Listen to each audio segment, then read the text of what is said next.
Kilala si Islao sa buong Capiz, lalo na sa maliit na barangay kung saan siya nakatira, na kung tawagin ay Batabat, bilang mahusay na antingero at manunugis ng aswang. Sa tuwing may sumasalakay na aswang sa isang lugar, ay si Islao ang agad na tinatawag. Gamit ang kanyang kaalaman sa paggamit ng mga agimat at mutya at ang husay niya sa pakikipaglaban, ay palagi siyang nagtatagumpay sa kanyang misyon. Kaya marami ang humahanga sa kanya. At ang mga aswang ay kinatatakutan ang kanyang pangalan. Ngunit hindi lahat ng aswang ay pinapatay ni Islao.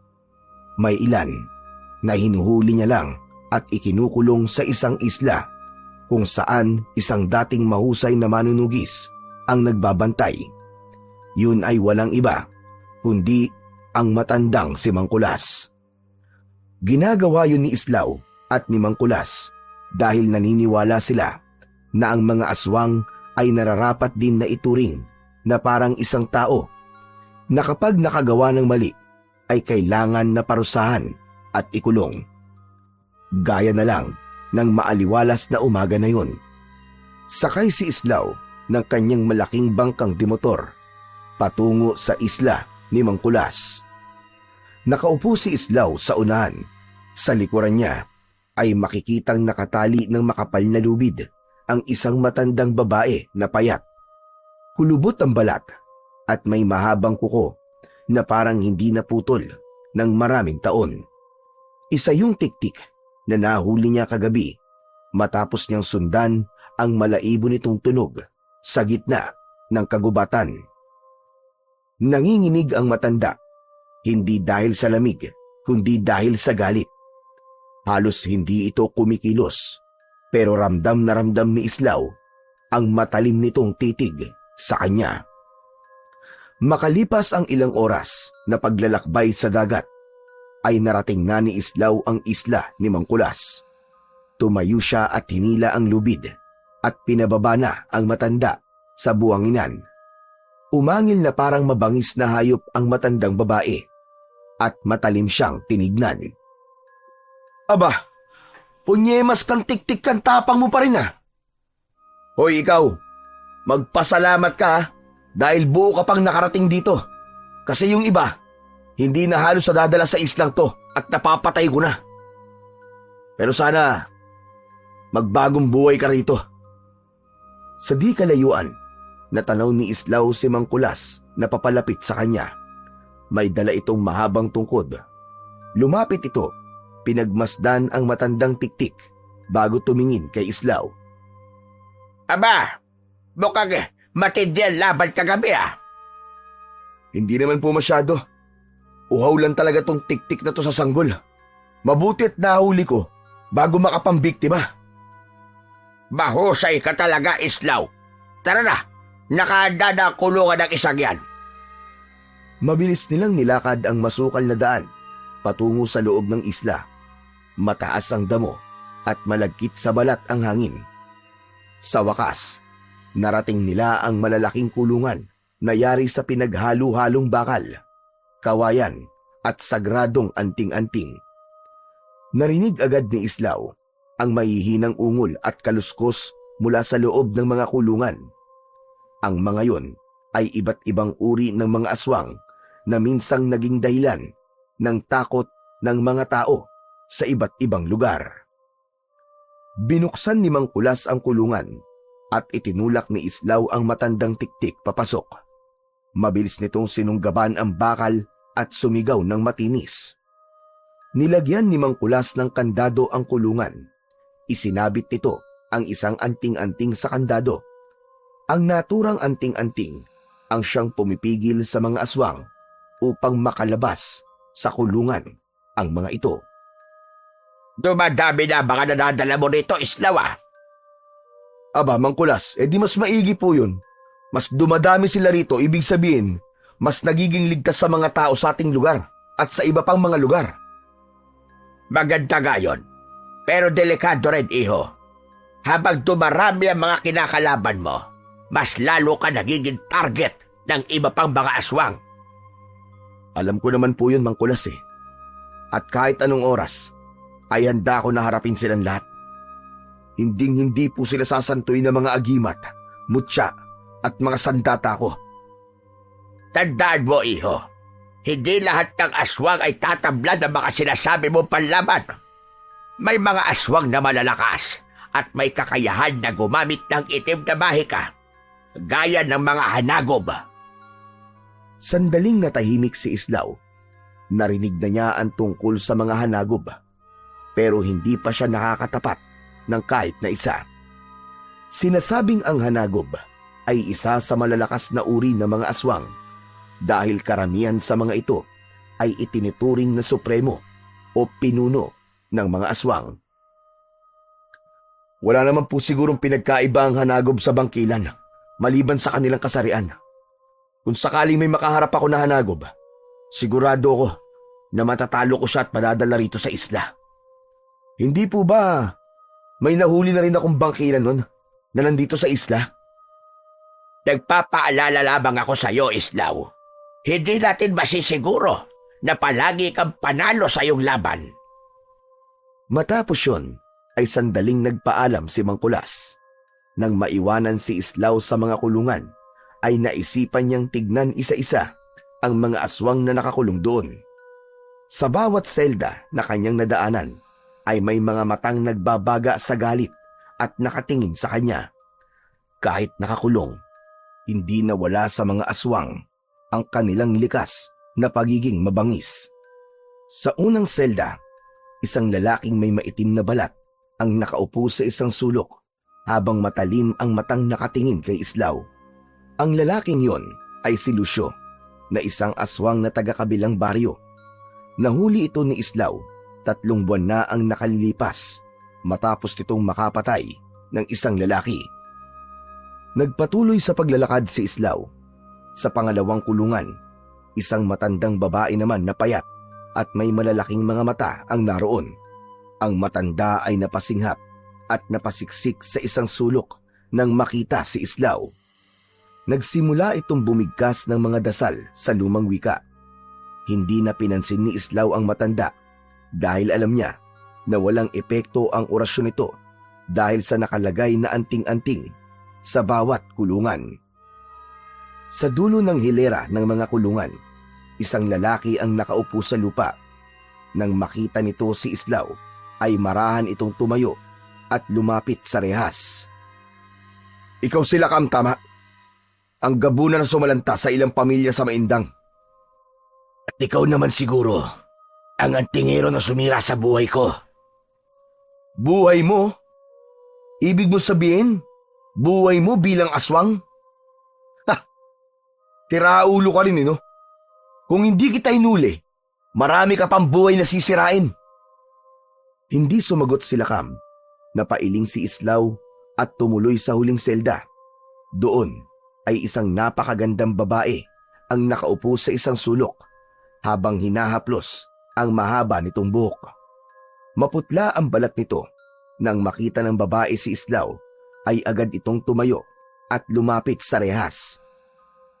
Islaw, pakawalan mo na ako rito. Nagbago na ako. Hindi na ako papatay ng mga tao, pangako.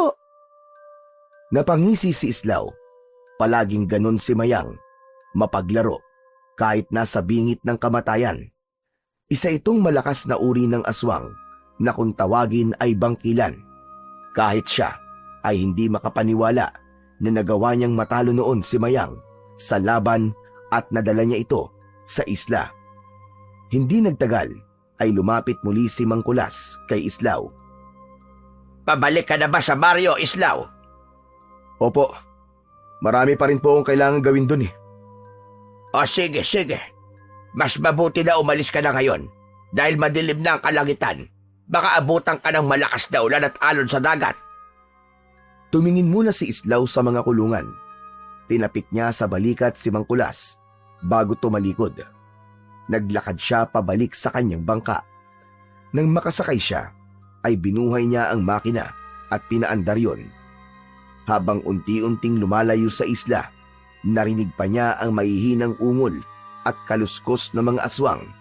mula sa kulungan. Nang makabalik na si Islaw sa baryo nila, ay agad siyang nagtungo sa taniman niya ng mga gulay at kalamansi na nasa likod lamang ng kanyang bahay. Habang hawak ang isang gulok, ay pinagmasdan niya ang kanyang mga tanim. Maliit lang ang kanyang lupain at sapat lang yun upang magkaroon siya ng kita para sa panggastos sa kanyang araw-araw. Sa umaga ay yun ang buhay ni Islaw. Maya-maya pa ay nagsimula na si Islaw na alisin ang mga damong nakapalibot sa kanyang mga tanim. Sa pagsapit naman ng gabi ay naghahanda na si Islaw sa pagroronda sa kanilang baryo. Bagamat ilang gabi nang walang pag-atake ng aswang sa lugar nila, ay gabi-gabi pa rin niya yung ginagawa. Gaya ng palagi niyang sinasabi kay Mang Kulas, ay ayaw niyang maging kampante. Sa loob ng maraming taon, ay ganun ang naging takbo ng buhay ni Islaw. Sa araw, tinututukan niya ang kanyang taniman, at sa gabi naman ay nanunugi siya ng mga aswang at nagroronda sa kanilang lugar. Ilang taon na rin ang nakararaan, pero naaalala pa rin ni Islaw ang gabi kung saan pinatay ng isang aswang ang kanyang asawa na si Celia. Pauwi na siya noon sa bahay nila ng gabing yun nang marinig niya ang malakas na sigaw ni Celia mula sa loob ng kanilang bahay. 7 buwan buntis noon si Celia sa kanilang unang anak. Nang dumating si Islaw sa kanilang bahay, ay huli na ang lahat. Nagkalat ang dugo sa sahig at sa gitna ng silid ay naroon ang wala ng buhay na katawan ng kanyang asawa. Wala na rin ang kanilang anak sa sinapupunan nito dahil kinuha na yon at kinain ng aswang. Hindi rin malilimutan ni Islaw ang nakita niyang aswang sa ibabaw ng kanilang bubong nang lumabas siya. Ang mapupulanong mga mata na nakatitig sa kanya bago yun tumawa at tuluyang naglaho sa kadiliman. Simula noon, isinumpa ni Islaw sa kanyang sarili na hindi niya nahahayaang mangyari yon sa iba pang tao. Ang pagkamatay ng kanyang asawa at anak ang tuluyang nagtulak sa kanya upang gamitin ang kanyang kaalaman upang labanan ang mga pesteng aswang. Makalipas ang ilang araw, ay muling bumiyahe si Islaw sakay ng kanyang bangka patungo sa isla ni Mang Kulas. May dala siyang mga kinatay na manok at karne ng baboy na siyang pinapakain nila sa mga aswang na nakakulong. Nang malapit na si Islaw sa pangpang, ay natanaw niya kagad si Mang Kulas na hinihintay ang pagdating niya. Agad niyang itinali ang bangka at kinuha ang dala niyang mga pagkain para sa mga aswang. Mang Kulas, ito na po ang pagkain ng mga aswang. Abay, tabang-taba. Paubos na rin ang pagkain nila. Gutom na mga damotres. Baka magwala na naman ang ilan sa kanila. Sabay silang naglakad papunta sa mga kulungan. Lahat ng mga aswang ay nakatingin sa kanya ng masama. Alam ni Islaw na kung hindi lang dahil sa kulungan at anting-anting, ay matagal na siyang pinatay ng mga yon dahil siya ang dahilan ng pagkakakulong ng mga yon. Isa-isa nilang nilagay ang pagkain sa loob ng kulungan. Agad namang dinampot ng mga aswang ang inihagis nilang karne ng baboy at manok. Nang simayang na ang bibigyan nila ng pagkain, ay mapanukso itong ngumiti habang dahan-dahang lumapit sa rehas.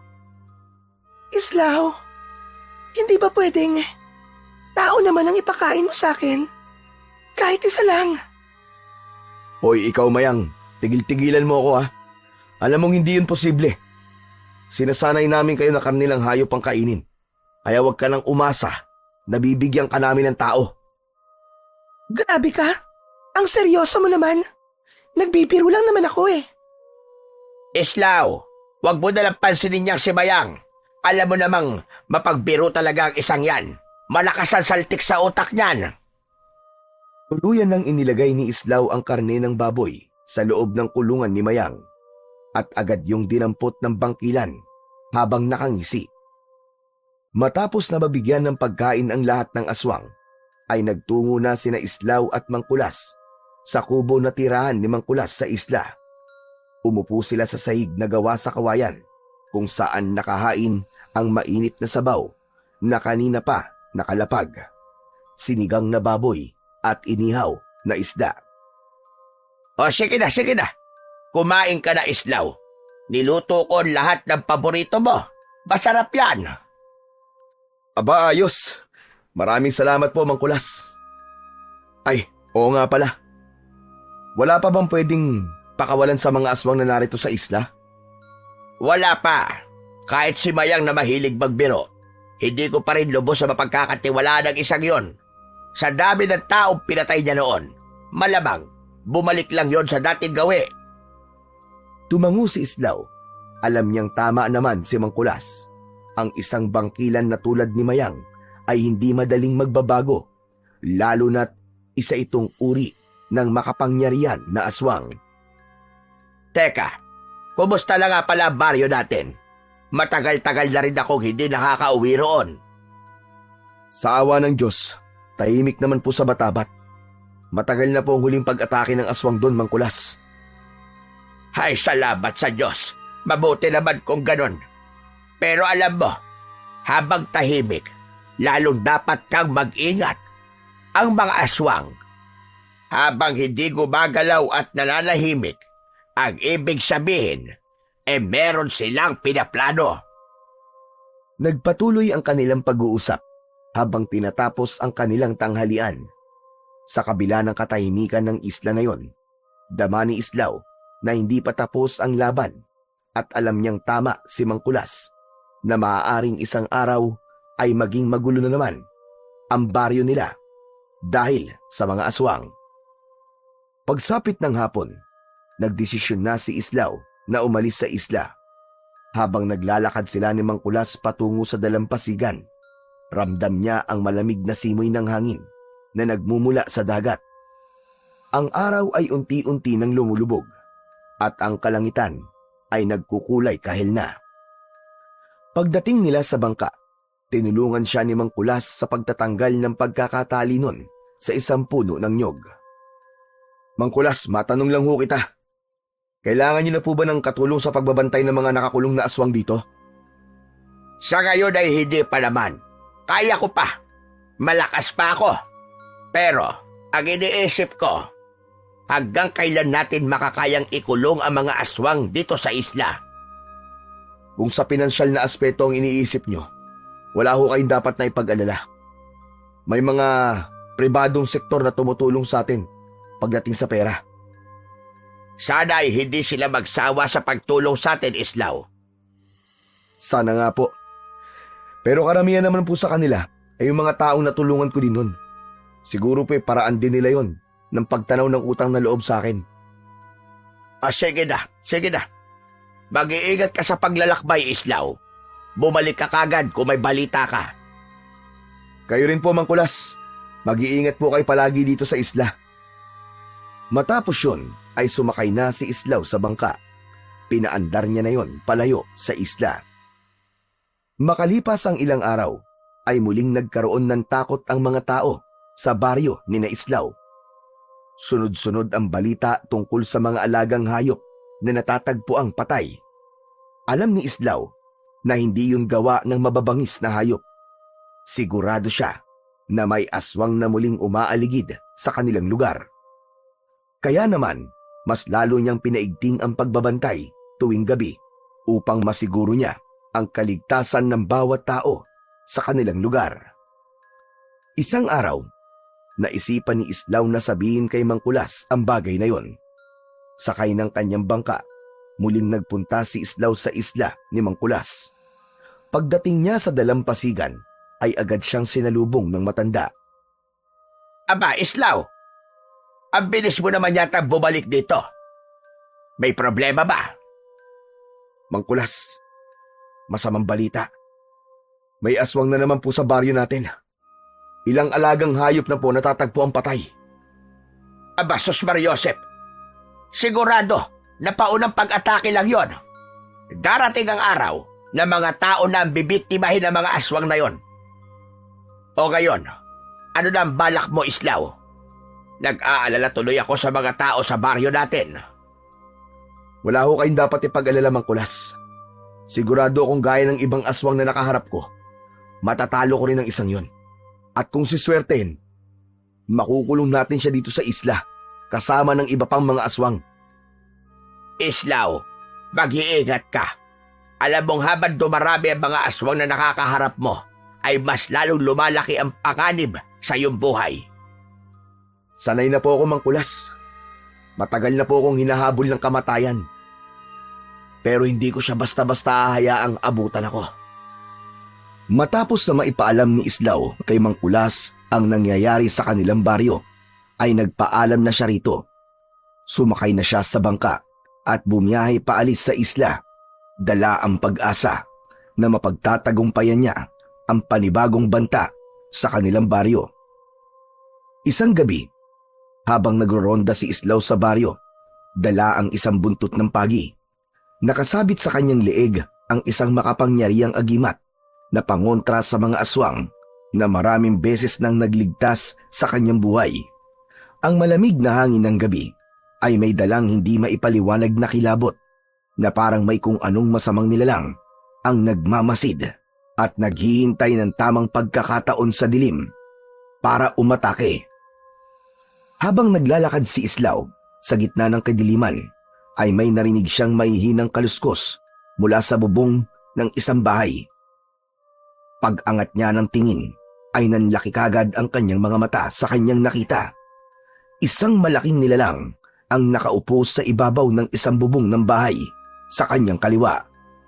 Ang nilalang na yon ay may maitim na balat at umaalingasaw ang masangsang na amoy nito. Meron yung mahaba at matalim na mga pangil. Ang mga mata ay tila nagliliyab sa pulang liwanag. At ang katawan nito ay natatakpan ng parang sinaunang baluti na may nakaukit na mga simbolo. Ang mahahabang daliri nito ay may matutulis at baluktot na kuko. Agad na naramdaman ni Islaw na yun ang aswang na ilang gabi nang umaatake sa kanilang baryo, kaya matapang niya yung sinigawan. Hoy! Diablong buwang ka! Bumaba ka rito! Ako ang harapin mo! Dahan-dahang tumayo ang nilalang sa bubong. Sa isang iglap ay tumalon ito mula sa bubong at malakas na bumagsak sa lupa.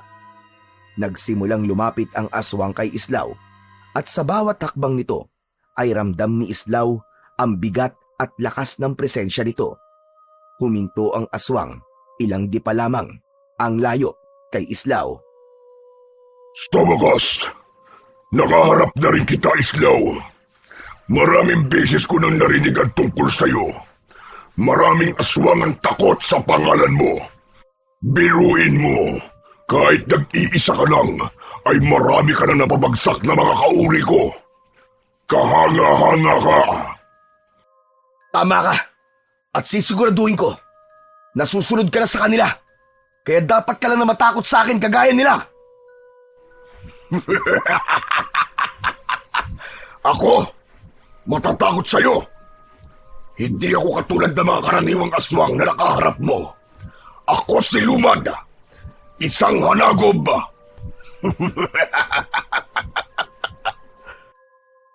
Saglit na nag-isip si Islaw. Alam niya na ang mga hanagob ay isang uri ng sinaunang aswang na mas malakas at mas makapangyarihan sa ibang uri ng aswang. Kung ang karaniwang aswang ay kayang patayin ng buntot ng pagi, ang mga hanagob ay ibang usapan. Masyado kang maraming sinasabi! Ang daldal mo! Papatayin na kita! Mabilis na inatake ni Islaw si Lumad. Buong lakas niyang hinataw si Lumad gamit ang buntot ng pagi. Pero laking gulat niya nang wala yung naging epekto kay Lumad. Parang tumama lang yon sa isang matigas na bato. Bago pa makalayo si Islaw, ay naagaw ni Lumad ang buntot ng pagi mula sa kanyang kamay. Isang iglap lang, gamit ang matatalim nitong kuko, pinutol nito ang sandata ni Islaw sa dalawa. Nanlaki ang mga mata ni Islaw sa pagkagimbal. Mabilis na kumilos si Lumad at hinablot nito ang agimat na nakasabit sa leeg ni Islaw at pinigayon sa malaki nitong palad. Nang ibuka ni Lumad ang palad nito, ay nalaglag mula roon ang pira-pirasong agimat ni Islaw. Bahagyang nakaramdam si Islaw ng kaba ng mga sandaling yun. Noon lang siya nakatagpo ng isang aswang na hindi tinatablan ng kanyang sandata. Bago pa siya makakilos, ay sinunggaban na siya ni Lumad. Natumba si Islaw sa lupa habang nakadagan sa kanya ang mabigat na katawan ng hanagob. Lumapit si Lumad sa kanyang muka. Inilabas nito ang mahaba nitong dila at dinilaan ang pisngi ni Islaw. Hindi pa ito tamang oras para sa ating tunay na laban. Pero tandaan mo ito. Kapag hindi ka tumigil sa pagtugis sa amin, Islaw, kamatayan ang naghihintay sa iyo at sa buong baryo na ito. Sa isang iglap, naglaho si Lumad sa dilim. Habol ang hininga na bumangon si Islaw mula sa lupa. Sinubukan niyang hanapin ang direksyon kung saan nagpunta ang hanagob, pero wala na ito. Napakuyom siya ng kanyang kamao. Sa unang pagkakataon, nakaharap siya ng isang kalabang hindi niya basta-basta matatalo. Matapos makaharap ni Islaw si Lumad sa unang pagkakataon, ay umuwi na siya sa kanyang bahay. Naupo siya sa gilid ng papag habang habol pa rin ang kanyang hininga. Ramdam niya ang kirot sa kanyang katawan mula sa pagbagsak sa lupa. Ngunit hindi yun ang nasa utak niya, kundi ang katotohanang nakaharap niya ang isang aswang na maaaring pinakamalakas sa nakaharap niya. Nakapagtataka talaga. Paano niya nasira ang aking buntot ng pagi at ang pinakamakapangyarihang agimat laban sa aswang? Napalunok si Islaw. Hindi siya makapaniwala na wala na ang agimat niya na yun. Ang proteksyon na matagal nang gumabay sa kanya ay wala na. Marahang tumayo si Islaw at kinuha ang isang lumang baul sa ilalim ng kanyang papag. Binuksan niya yon at bumungad sa kanya ang iba't ibang agimat at mutya na kanyang naipon sa mahabang panahon. Ang mga yon ay minsan nang nagligtas sa kanya mula sa iba't ibang uri ng mga aswang. Isa-isa niyang kinuha ang kanyang mga lumang agimat at mutya. Kumpara sa nasirang agimat ni Lumad, ay may hinang klase ng agimat at mutya ang lahat ng nasa baul na yon. Kung walang naging laban ang pinakamalakas niyang agimat, ay sigurado siya na walang kalaban-laban ang mga agimat at mutya na meron pa siya. Napabuntong hininga si Islaw at napaupo sa tabi ng baul. Ngayon lang siya nakaramdam ng ganong pakiramdam na parang wala na siyang pag-asa. Lalo na't hindi lang sarili niya ang iniisip niya, kundi ang buong baryo Batabat. Sigurado siya na hindi lang siya ang nasa panganib. Lahat ng tao sa baryo ay maaaring maging biktima ni Lumad. Hindi ako maaaring maging ganito. Kailangan kong makahanap ng paraan para talunin siya. Kailangan kong makahanap ng mas makapangyarihang panlaban kay Lumad. Naisa po ni Islaw ang mga palad niya sa kanyang muka. Bahagyang sumakit ang ulo niya sa pag-iisip kung paano ba niya matatalo ang isang hanagob na gaya ni Lumad. Nang sumunod na araw ay nagtungo si Islaw sa isla ni Mangkulas, sakay ng kanyang bangka. Tahimik ang paligid ng mga araw na yon, maliban sa tunog ng mga alon na humahalik sa dalampasigan. Habang palapit siya sa maliit na kubo kung saan nakatira si Mangkulas, ay hindi niya maiwasang muling balikan sa isip niya ang naging laban niya kay Lumad. Naabutan niya si Mangkulas na nagluluto sa labas ng kubo. Nang makita siya nito, ay agad siya nitong sinalubong. Magandang araw po sa inyo, Mangkulas. Aba, Islaw, ikaw pala. Abay, napadalaw ka. Akala ko ba abala ka sa pagbabantay sa baryo? Mangkulas, may gusto po sana akong sabihin sa inyo. Maaari po ba tayo maglakad-lakad? Sandali lang. Mukhang seryoso yung sasabihin mo O tara. Maglakad-lakad tayo. Nagsimulang maglakad ang dalawa hanggang sa huminto sila sa harapan ng mga kulungan ng mga aswang. Ano pala sasabihin mo sa akin, Islaw? Mangkulas, hindi kayo maniniwala. May nakaengkwentro kong aswang at hindi siya basta-basta, Mangkulas. Ano ka mo?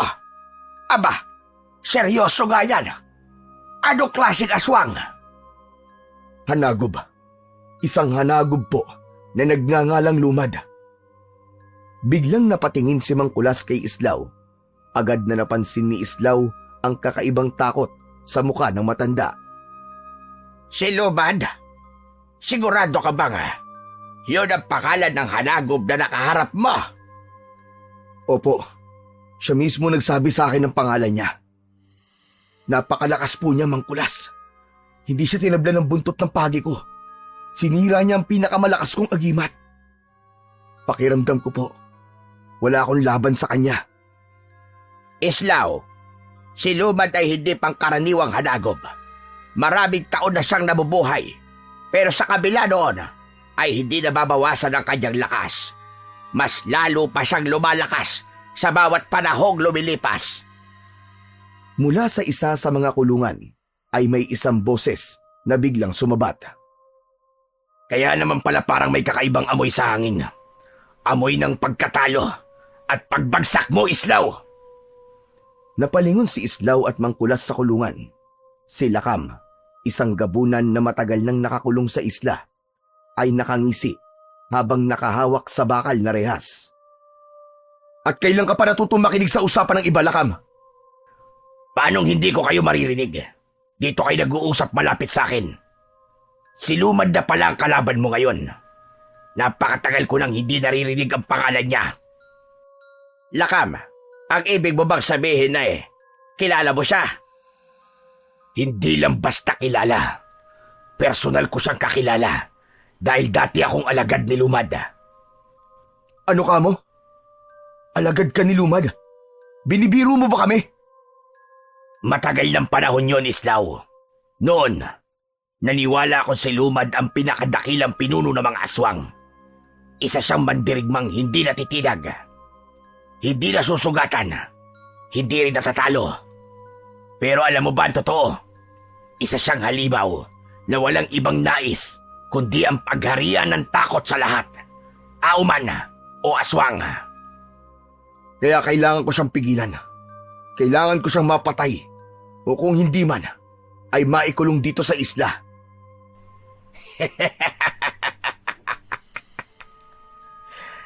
Pabihira ka. Hindi mo siya mapipigilan, Islaw. Wala kang laban kay Lumad. Kahit anong agimat, mutya o sandatang gamitin mo laban sa kanya, hindi mo siya mapapatay. Nananaginip ka kung iisipin mong may laban ka sa kanya. Ano ang ibig mo sabihin, Lakam? Simple lang. Ang kapangyarihan ni Lumad ay higit pa sa iniisip nyo. Hindi siya tulad ng mga aswang na nakalaban mo noon, Islaw. Ang lakas niya ay hindi lang galing sa kanyang katawan, kundi sa bagay na hindi mo basta masisira. Ano yun, Lakam? Sabihin mo. Ang kanyang kaluluwa. Hindi mo siya matatalo nang hindi mo nasisira ang mismong diwa niya. At walang sino man ang nakagawa nun. Kung ganun, Lakam, alam mo ba kung paano siya matatalo? Hindi ko alam. At hindi ko alam kung may paraan nga ba. Pero isang bagay lang ang sigurado ko, Islaw. Mamamatay ka sa mga kamay ni Lumad.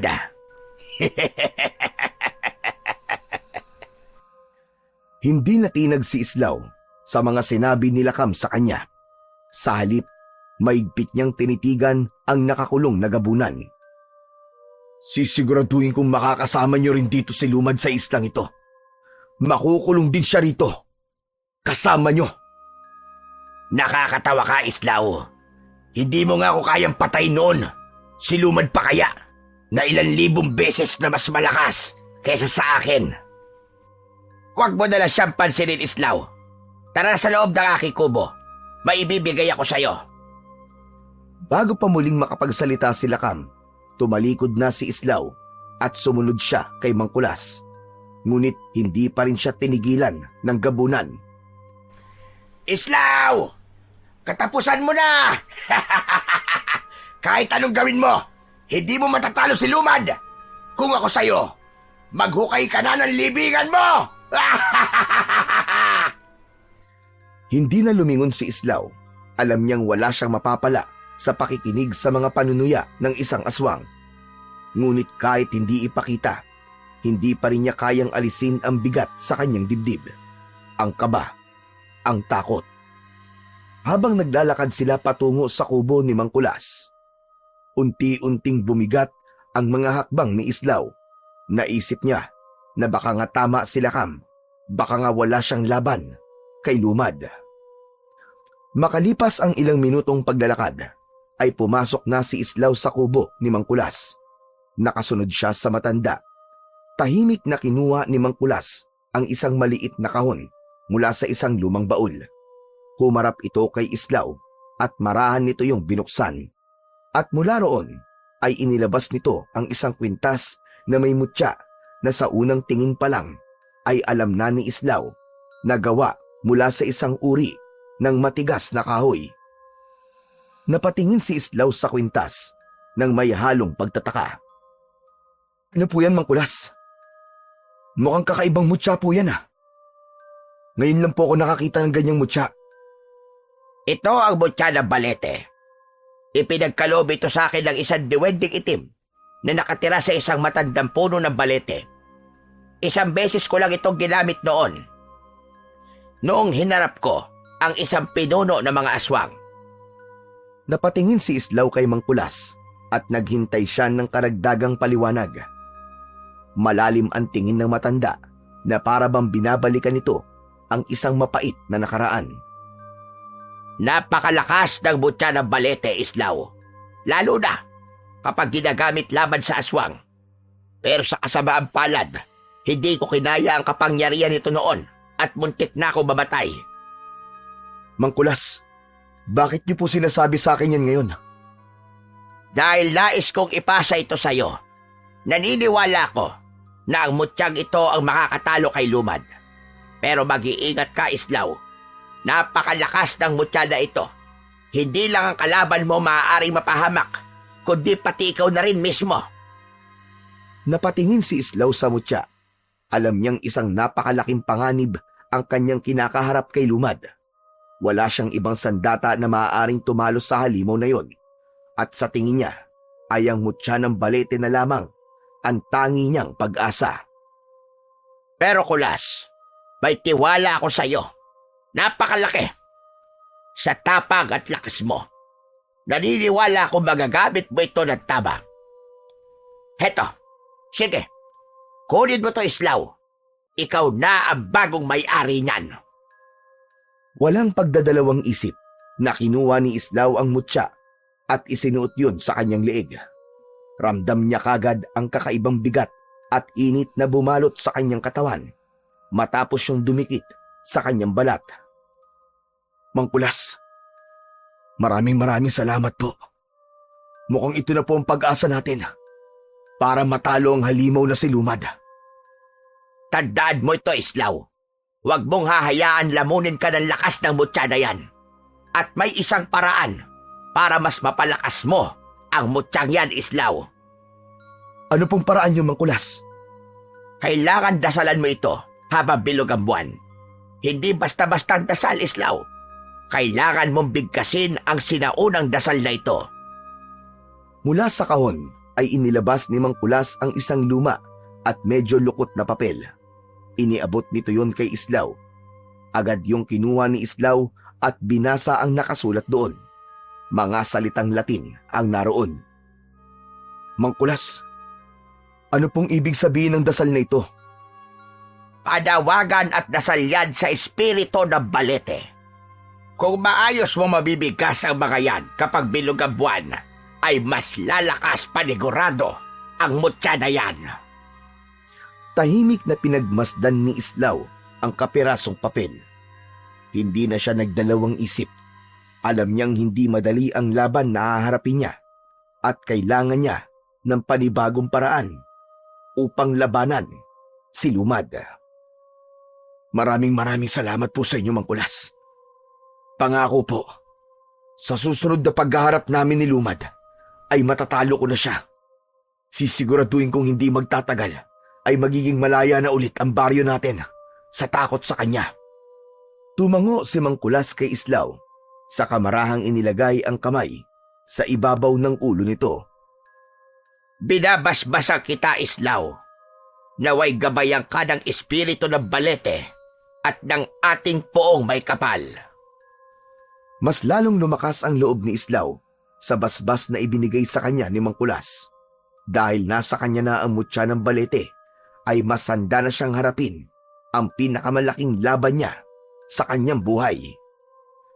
Matyagang naghintay si Islaw sa pagbilog ng buwan, at nang dumating na nga ang gabing yon, ay lumabas siya ng kanyang bahay. Nagtungo siya sa likod ng bahay niya habang nakasabit sa kanyang leeg ang mutya ng Balete. Hawak niya ang lukot na papel na ibinigay sa kanya ni Mang Kulas, kung saan nakasulat ang dasal na kailangan niyang bigkasin upang mapalakas niya ang mutya ng Balete. Hinawakan ni Islaw ang mutya na nakasabit sa kanyang leeg. Ramdam niya ang bahagyang pag-init noon. Huminga siya ng malalim bago tuluyang binasa ang dasal. Spiritus veres oditeme virtutem tu amrogo robur lux noctis lunabim corpus imple potensya. Matatag at buo ang boses ni Islaw nang basahin niya ang dasal na nasa papel. Kasunod nun ay biglang lumakas ang hangin sa paligid. Narinig niya ang pagaspas ng mga dahon sa puno sa paligid. Sa isang iglap, isang matinding enerhiya ang bumalot sa kanyang buong katawan. Para yung apoy na dumaloy sa kanyang mga ugat. Pakiramdam niya ay sumasabog ang kanyang mga kalamnan at naglalagablab ang kanyang dugo. Napahawak si Islaw sa kanyang dibdib. Napapikit siya at napasigaw sa sobrang sakit.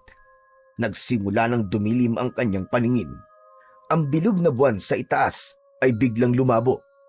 Napaluhod na si Islaw at bumagsak siya sa lupa nang walang malay. Umaga na nang magkamalay si Islaw. Ramdam niya ang init ng sikat ng araw na tumatama sa kanyang balat. Nakahiga pa rin siya sa malamig na lupa. Ngunit sa halip na pangihina ang maramdaman, isang kakaibang sigla ang dumadaloy sa kanyang katawan. Dahan-dahan siyang tumayo. Inasahan niyang mangangatog ang kanyang mga tuhod o kaya naman ay mabibigitan siya sa sariling katawan. Ngunit hindi nangyari yun. Pakiramdam niya ay napakagaan ng kanyang katawan na parang kaya niyang lumaban nang hindi napapagod. Hinawakan ni Islaw ang mutya ng Balete. Nung una ay nagtaka siya dahil nawala ito sa kanyang leeg. Ngunit napagtanto niyang tinanggap siya ng mutya. Hindi siya itinaboy nito tulad ng nangyari kay Mang Kulas noon. Ibig sabihin, siya ang itinadhanang gumamit noon. Simula noon, mas lumakas na ang loob ni Islaw sa tuwing nagroronda siya tuwing gabi.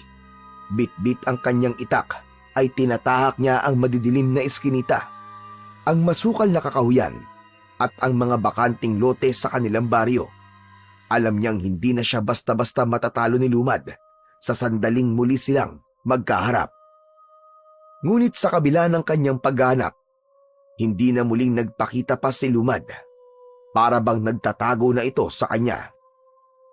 Ngunit sa kabila noon, hindi pa rin nahinto ang mga natatagpo ang patay na hayop sa kanilang lugar. Mas dumadalas pa ngayon, mga baka, baboy, aso, lahat ng halos ay natatagpuan sa umaga na wala ng lamang loob. Hanggang sa dumating ang pinakakinatatakutan ni Islaw. Hindi na lang hayop ang pinatay ni Lumad. Mismong mga tao na ang nagiging biktima nito. Sunod-sunod ang pagkawala ng mga residente sa baryo Batabat. Una, isang lalaking estudyante. Sumunod ay isang magsasaka. At nang matagpuan ang katawan ng isang ginang sa may ilog, ay gutay-gutay na yun at wala na ang mga lamang loob. Dahil doon, mas lalong naging determinado si Islaw na mahanap at matapos ang kasamaan ni Lumad bago pa madagdagan ang mga buhay na kinukuha nito. Sa bawat gabing lumilipas, patuloy pa rin ang pagroronda ni Islaw sa kanilang baryo. Hindi siya tumigil sa paghahanap kay Lumad, ngunit tila lalo lamang itong nagiging mailap hanggang sa dumating na ang gabing hinihintay ni Islaw. Habang naghahanda si Islaw para sa kanyang pagroronda, ay isang malamig at nakakapangilabot na tinig ang narinig niya mula sa labas ng kanyang bahay. Natigilan siya nang marinig ang boses ni Lumad na tinatawag ang kanyang pangalan. Natigilan si Islaw at bumilis ang tibok ng kanyang puso. Islaw! Lumabas ka! Hindi ba tinahanap mo ko? Rinig na rinig ni Islaw ang pagsigaw ni Lumad. Mabilis naman niyang kinuha ang itak at iniligay yun sa kaluban na nakasabit sa kanyang bewang. Mas naramdaman niya ang init ng mutya ng balete na nasa loob ng kanyang katawan. Binilungan ni Islaw ang kanyang mutya. Minamahal kong mutya, bigyan mo ako ng lakas. Pakiusap, huwag mo akong bibiguin. Matapos yun, ay humugot ng malalim na paghinga si Islaw at marahan niyang binuksan ang pinto. Paglabas niya, ay tumambad sa kanya si Lumad na nakatayo sa loob ng kanyang bakuran. Uy! Long time no see ah! Sa wakas, nagpakita ka na rin sa akin, Lumad.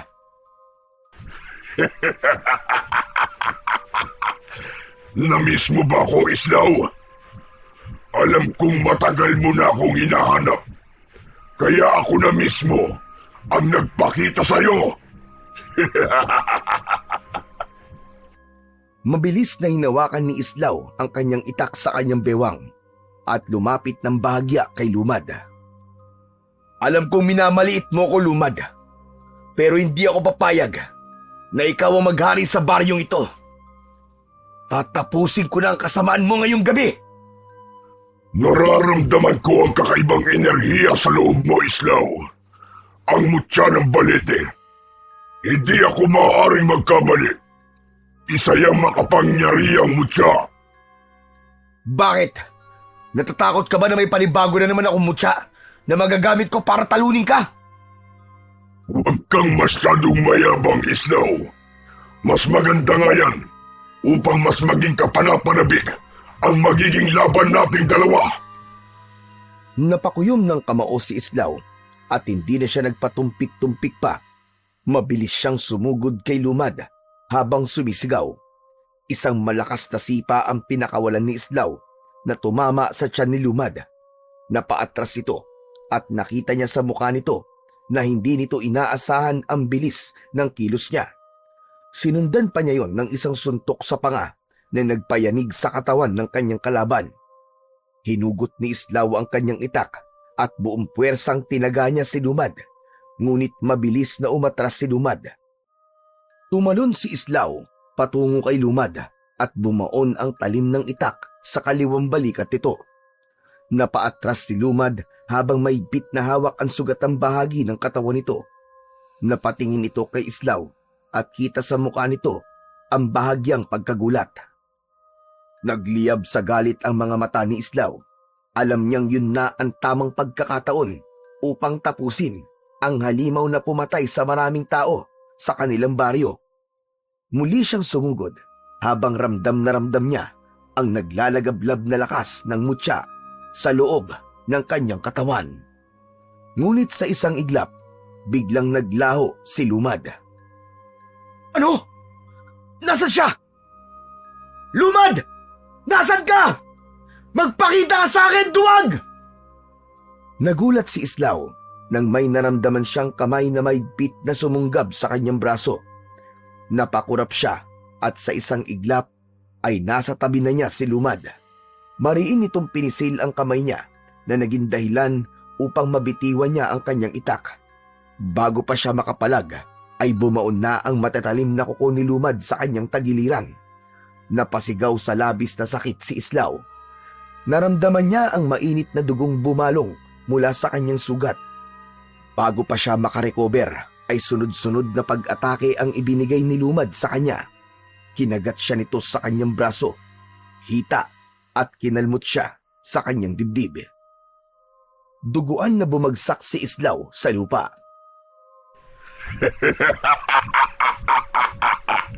Akala mo ba ay madali mo ako mapapatay?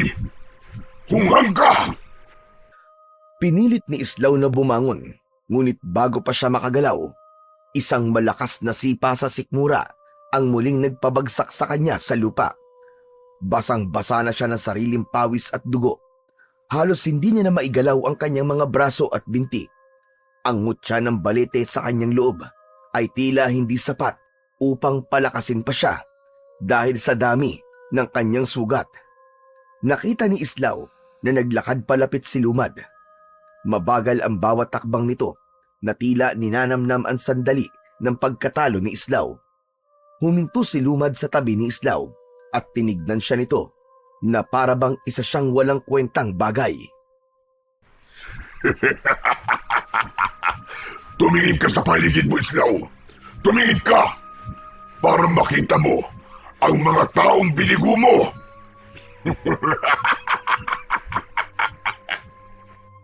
Mahina at nanginginig ang katawan ni Islaw, ngunit napilitan siyang ibaling ang kanyang paningin sa paligid. Doon niya nakita ang mga tao sa baryo na nakasilip sa kanilang mga pinto at bintana at tahimik na nakatingin sa kanya. Kita niya sa mukha ng mga yon ang takot, pangamba at panghihinayang. Ang mga taong minsang naniwala sa kakayahan niya ay tila tinakasan na ng pag-asa ng sandaling yon. Dahil doon ay nadurog ng husto ang puso ni Islaw. Akala mo ba'y matatalo mo ko, Islaw? Kahit na anong mutya o agimat pa ang gamitin mo, wala kang laban sa akin. Ako ang pinakamalakas at pinakamakapangyarihan sa lahat. Nahihibang ka para isipin na ikaw ang papatay sa kagaya ko. Ngayon, ito na ang katapusan mo, Islaw. At kapag namatay ka, isusunod ko ang lahat ng tao sa baryo ito at wala akong ititira ni isa!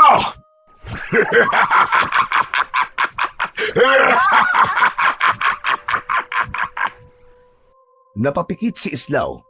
Alam niyang hindi niya na kayang lumaban pa. Wala na siyang lakas na natitira. Nakikiusap ako sa'yo.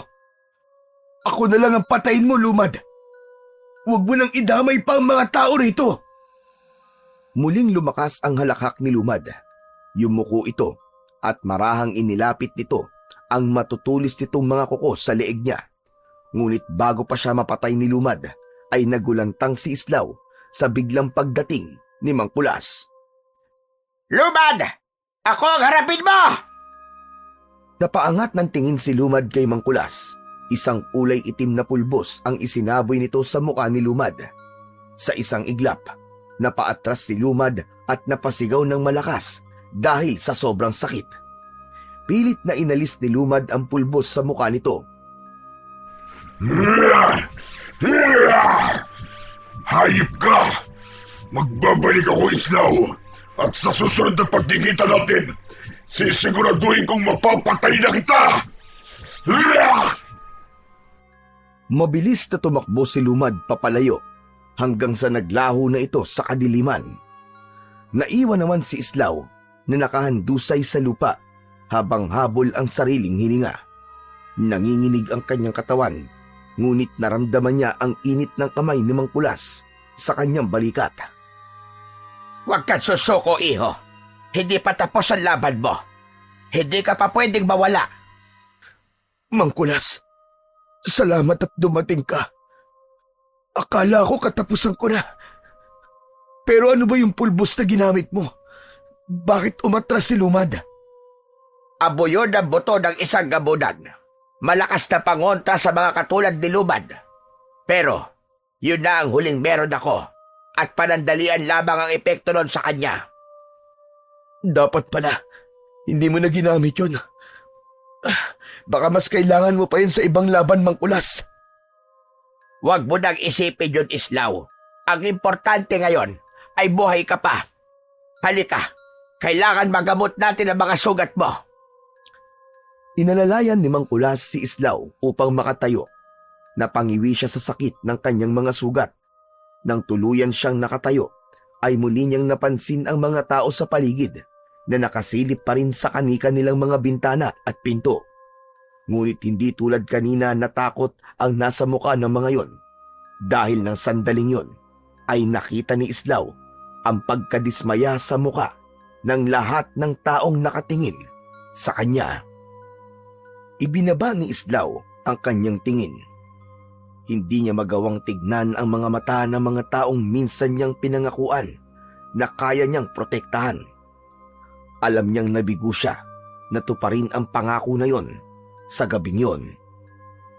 Tahimik siyang sumunod kay Mangkulas, papasok sa bahay niya. Nang makarating sila sa loob, ay agad na nilinis ni Mangkulas ang lahat ng sugat ni Islaw. Mabuti na lang at pinakinggan ko ang kutob ko. Kaya umalis ako ng isla at pinuntahan ka rito. Mangkulas, paano po mga nakakulong na aswang sa isla? Walang bantay ang mga yon. Huwag kang mag-alala. Sigurado kong hindi makakawala ang mga yon. Malalakas ang mga anting-anting sa kulungan nila. Napabuntong hininga si Islaw. Wala na siyang lakas upang magtanong pa. Kaya hinayaan na lamang niya si Mangkulas na gamutin ang kanyang mga sugat. Hinayaan niyang dumaloy ang katahimikan sa pagitan nila habang unti-unting lumalalim ang gabi. Alam niyang may susunod pang laban. Ngunit sa ngayon, kailangan maghanda siya.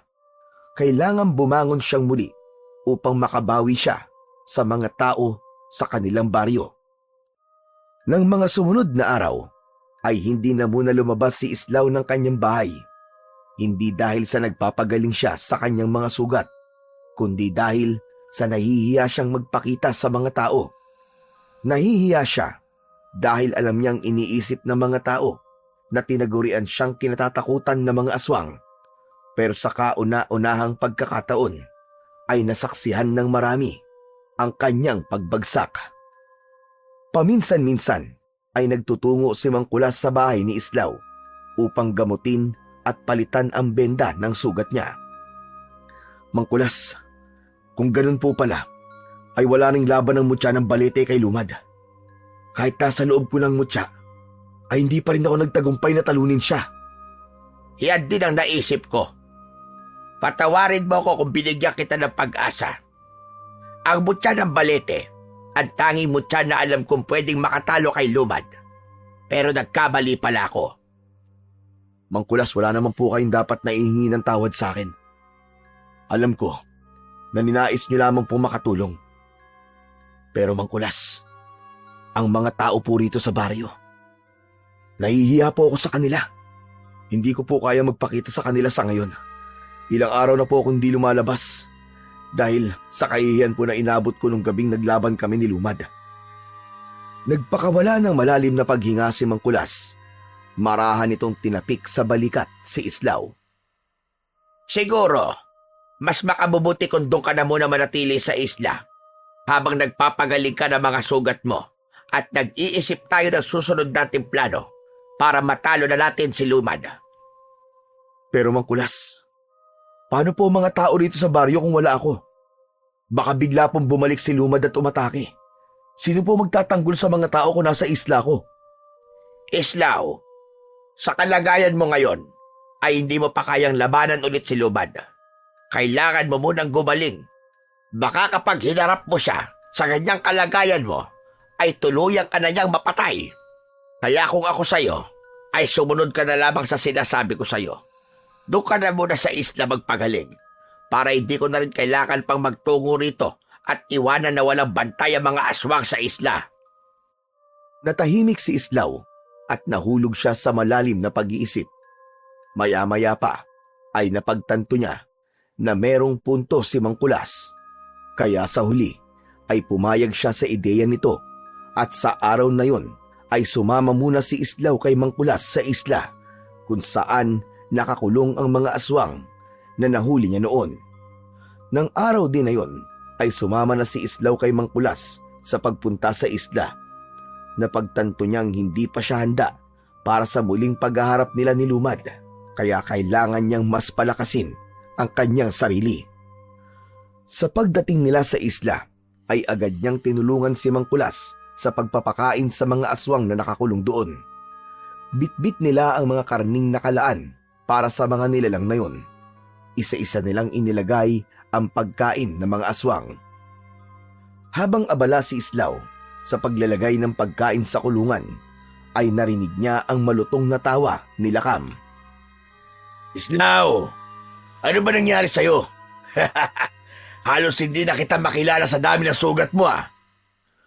Tumingin si Islaw kay Lakam, ngunit hindi niya ito sinagot. Nilapag na lang niya ang pagkain sa harap nito. Sigurado kong nakaharap mo na naman si Lumad at mukhang hindi naging maganda ang laban.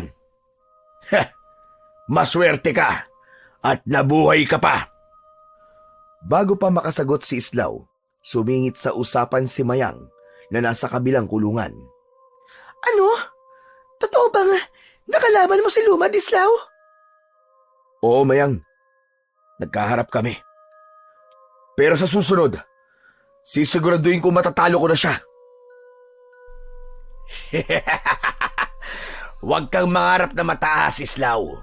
Hindi mo matatalo si Lumad. Sigurado ko na sa susunod na pagharap nyo ay mapapatay ka na niya. Kaya kung mahal mo pa ang buhay mo, magtago ka na lang sa islang to habang buhay. Kasama namin! Huwag ka naman magsalita ng ganyan, Lakam. Tandaan mong, kung hindi dahil kay Islaw, wala tayong makakain dito. Mag-isip-isip ka nga, Mayang. Pinapakain nila tayo rito para mas matagal tayo mabuhay at maging matagal ang paghihirap natin dito. Hindi na pinansin ni Islaw ang mga sinabi ni Lakam. Alam niyang hindi nito lubos na nauunawaan ang laban nila ni Lumad. Sa bawat araw na lumilipas, ay unti-unting bumubuti ang kalagayan ni Islaw sa isla ni Mangkulas. Kahit may sugat pa ang kanyang katawan, hindi siya nanatili sa loob ng kubo. Tinutulungan niya si Mangkulas sa anumang gawain, mula sa paghahanda ng pagkain hanggang sa pangangalaga sa mga halamang gamot, pagpapakain sa mga aswang at kung ano-ano pa. Sa umaga, madalas siyang nakaupo sa tabi ng dagat. Pinagmamasdan niya ang paghampas ng alon sa dalampasigan habang hinahaplos ng hangin ang kanyang balat. Alam niyang kailangan makabawi na kagad siya ng lakas upang makabalik na siya sa kanilang baryo. Isang hapon, habang nilalagyan ni Mangkulas ng bagong tapal ang sugat sa kanyang tagiliran, ay hindi na napigil ni Islaw ang sarili na magsalita sa bagay na ilang araw na niyang pinag-iisipan.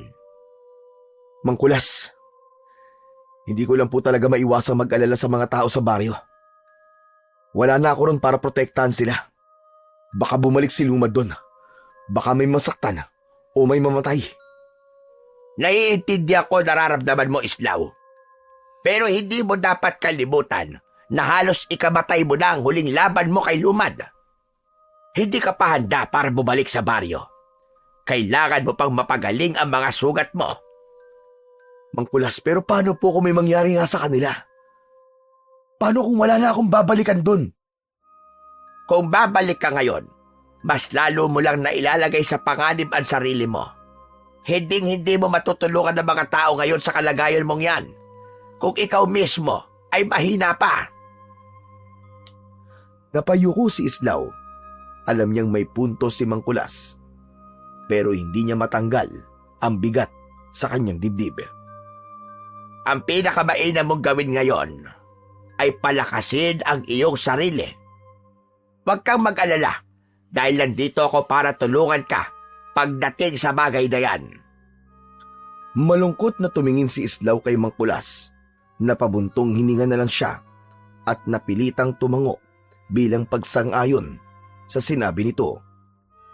Mabilis na lumipas ang mga araw at kahit paano ay unti-unti nang nararamdaman ni Islaw ang pagbabalik ng kanyang lakas. Alam niya na mas naging mabilis ang pag-recover niya dahil sa tulong ng mutya ng balete na nasa loob ng kanyang katawan. Isang gabi, habang naghahapunan, ay pinag-uusapan ni na Islaw at Mangkulas ang maaaring paraan upang matalo si Lumad. Kahit medyo maayos na ang lagay ni Islaw, ay alam niyang hindi lang pisikal na lakas ang kailangan niya, kundi kailangan nila ng epektibong estratehiya. Alam mo na ang kakayahan ni Lumad, Islaw. Hindi siya pangkaraniwang aswang. Kahit ang pinakamalakas na mutya at pinakamakapangyarihang agimat natin ay walang laban sa kanya. Kaya nga ho, Mangkulas, kahit pag ginamit mo na ang abo ng buto ng isang gabunan, ay hindi siya nagkaroon ng matinding pinsala. Napabuntong hininga si Islaw. Ilang saglit silang nanatiling tahimik at parehong nag-isip ng maaari nilang gawin. Maya-maya pa ay nagpatuloy sila sa pagbibigay ng suwestyon mula sa mga ritual, bagong mutya o pagsubok na humanap ng mas malakas na anting-anting. Ngunit sa bawat ideyang naisip nila ay mas naging malinaw na walang makakapantay sa lakas ni Lumad. Kung may makakatulong lang sana sa atin na kasing lakas niya, baka magkaroon tayo na kahit na konting tsansang matalo siya. Natigilan si Islaw. Biglang may pumasok na ideya sa kanyang isip sa sinabing yun ni Mangkulas.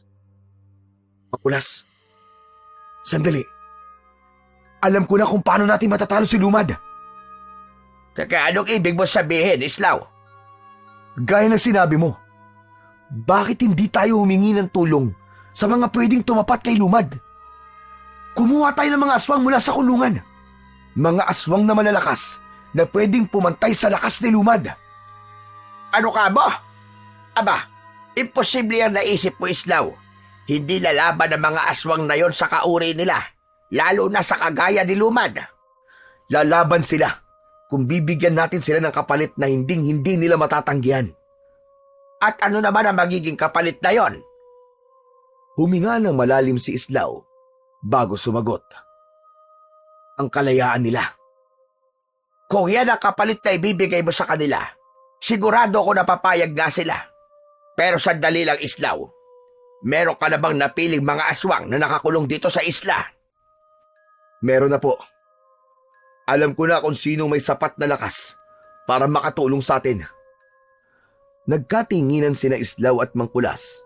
Sa pagkakataon na yon, naramdaman ni Islaw na meron ng ideya si Mangkulas kung sino ang mga aswang na tinutukoy niya. Alam nila na sa susunod nilang hakbang ay maaaring magdala ng mas malaking panganib yun para sa kanila. Pero yun na lang ang natitira nilang pag-asa. Laban kay Lumad. Kinabukasan ay naglakad sina Islaw at Mangkulas patungo sa kulungan ng mga aswang. Huminto sila sa harapan ng magkatabing kulungan ni Mayang at Lakam. Dahan-dahang lumapit si Islaw sa harapan ng mga yon, habang si Mangkulas naman ay nanatiling nakatayo sa kanyang tabi. Mayang, Lakam, makinig kayong mabuti. May iaalok kami sa inyo ni Mangkulas. Isang bagay na sigurado ko magugustuhan nyo at hindi nyo matatanggihan. Kung gagawin nyo ipapagawa namin, ang kapalit ay ang inyong panghabang buhay na kalayaan. Nagliwanag ang mukha ni Mayang sa narinig. Ano ka mo? Kalayaan? Mukhang maganda yan ah. Ano bang ipapagawa niyo sa amin, Islaw? Huwag ka magpalin lang, Mayang. Sigurado kung hindi natin sila mapagkakatiwalaan. Malamang, isa lang itong paraan nila. Nalinlangin tayo. Hayaan mo muna magsalita si Islaw, Lakam. Pakinggan mo muna siya bago ka magsalita ng kung ano-ano. Huminga ng malalim si Islaw bago nagpatuloy sa pagsasalita. Ang totoo niyan, kailangan namin kayo. Gusto naming tulungan niyo kami ni Mangkulas sa laban namin kay Lumad. Naniniwala ako na kung pagsasamahin natin ang ating lakas at kakayahan, magagawa nating talunin si Lumad. Mukhang tinanggap mo na, Islaw, na hindi mo kaya si Lumad. Kaya kahit sa kauri niya, ay napipilitan ka ng humingi ng tulong. Oo, tama ka. Inaamin kong hindi ko nga kayang talunin si Lumad na mag-isa. At hindi ako nahihiya sa pag-amin ng aking kahinaan. At wala ring masama sa paghingi ko ng tulong sa iba, Lakam. Napatingin si Mayang kay Islaw at tila nabighani sa tapang niyang aminin ang katotohanan na meron din siyang kahinaan. Napangiti ito at tumango. Payag ako. Tutulungan kita, Islaw. Ihibang ka na ba, Mayang? Siguradong papatayin ka ni Lumad. Oo, malakas tayo. Pero mas malakas si Lumad. Kakaiba siya. Paano kung hindi? Paano kung manalo tayo? 3 tayo. Laban sa isa. Malaki ang posibilidad na manalo tayo, Lakam. Matagal ko lang gustong makalaya at mabuhay nang wala sa loob ng rehas. Alam kong ganun din ang gusto mo, Lakam. Lumalim ang katahimikan sa pagitan nilang apat. Kitang-kita ni Islaw ang pag-aalinlangan sa mukha ni Lakam. Matagal na hindi nagsalita si Lakam na parang pinag-iisipan pa nito ng gusto ang magiging desisyon niya. Makalipas ang mahabang sandali, ay marahan ding tumango si Lakam. O sige. Pumapayag na ako. Labis na natuwa si Islaw sa sagot ni Lakam. Maraming salamat sa inyo, Mayang. Lakam, kapag nagtagumpay tayo sa laban kay Lumad, makakaasa kayong hindi ko sisirain ang aking salita. Makakalaya na kayo. Sa umagang yon ay isang kasunduan ang nabuo sa pagitan ni Islaw at ni Mayang at Lakam. Isa yung mapanganib na plano, ngunit wala nang ibang pagpipilian pa si Islaw kung hindi ang humingi ng tulong sa mga nilalang na dati niyang nakalaban. Nang masiguro ni Islaw at Mangkulas na payag na sina Mayang at Lakam sa plano nila, ay inilabas ni Mangkulas ang 2 kwintas na agimat. Ang palawit nun ay yari sa batong itim na ang nasa gitna ay may bahid na pula. Pinagmasdan yun ni Mayang at Lakam na may halong pagtataka at pagdududa. Bago namin kayo palayain, susutan muna namin kayo ng mga agimat na to. Agimat? Para sa naman yan? Lumapit si Islaw kay Mayang at isinuot niya rito ang unang kwintas. Sunod naman niyang isinabit sa leeg ni Lakam ang isa pa. Hindi niyo pwedeng alisin ang agimat na yan. Kapag inalis niyo yan, mamamatay kayo.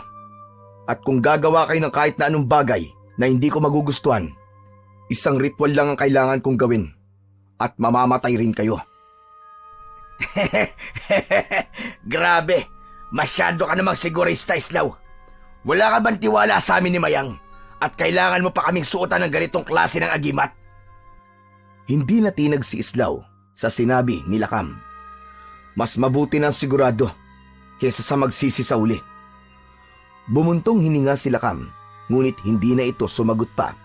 Sa halip, tinignan nito ang agimat na nakasabit sa leeg nito na parang sinusuri nito yon.